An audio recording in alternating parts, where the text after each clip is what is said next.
Weaver ఏం చేస్తాడు కారులో కూర్చొని, వాడి పని ఏంటి పాయింట్అవుట్, కారులో కూర్చొని. ఈ హైదరాబాద్ అంతా ఇప్పుడు ఇంత ట్రాఫిక్ జామ్, అసలు ఈ ట్రాఫిక్ పోలీసులకు ఎలా క్లియర్ చేయలేదు, అసలు ఈ పోలీస్ ఆఫీసర్లు ఎక్కడ తెలియదు, అసలు ఎమ్మెల్యేకి తెలియదు, సీఎం తెలియదు, పిఎం. ఇక్కడ ట్రాఫిక్ జామ్ అయితే పిఎం ఏం చేస్తారు, విక్టిమ్ ఏం చేస్తారు తెలుసా? ఇప్పుడే మా ఫ్రెండ్ చెప్పాడు, పంజాగుట్లో ట్రాఫిక్ లేదని తెలిస్తే నా వచ్చా, నా టైం బాగాలేక రాగానే. వాడి పని ఏంటి, బ్లేమ్. థర్డ్ పర్సన్ ఎవరు, వీడు కాగదు కదా. యాక్చువల్గా ట్రాఫిక్ జామ్ 5 నిమిషాలు క్లియర్ అయిపోద్ది. వీడు ఏం చేస్తాడు తెలుసా, ట్రాఫిక్ జామ్ అవగానే కారు రోడ్డుకి అడ్డంగా పెట్టి కారులో దిగి బైక్ కొడత కూడా వేసుకొని ఆటో వండి కొట్టి ఆ ట్రాఫిక్ జామ్ని ఇంకా గంట సేపు చేసి వేస్ట్ చేసే పిల్ల ఎవడు, విలన్.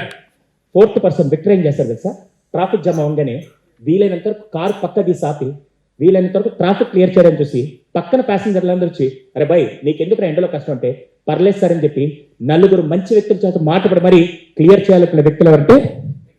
ఈ రోజు సమాజం అంతా ప్రభుత్వాలు ఏం చేయట్లేదు, రాష్ట్రాలు ఏం చేయట్లేదు, దేశాలు ఏం చేయట్లేదు, మా అమ్మానాన్న ఏం చేయట్లేదు పాయింట్అవుట్ చేసి వీవర్స్ చాలా మంది ఉన్నారు.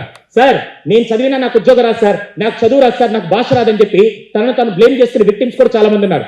నేను ఎతక్కపోయినా పర్లేదు సార్, పక్క వాళ్ళ జీవితాలు నాశనం చేయాలని విలన్స్ కూడా చాలా మంది ఉన్నారు. ఈ రోజు సమాజానికి ఎవరు కావాలి తెలుసా, మార్పు నాతో మొదలవ్వాలి, నేను మారితే సమాజం మారుతుందని ఆలోచించే విక్టర్స్ నాకు కావాలి. I feel extremely proud. రాబోయే తరానికి కాబోయే విక్టర్స్ ఈ రోజు ఈ హాల్లో ఇంతమందితో మాట్లాడుతానని నేను గర్వంగా చెప్పగలుగుతాను.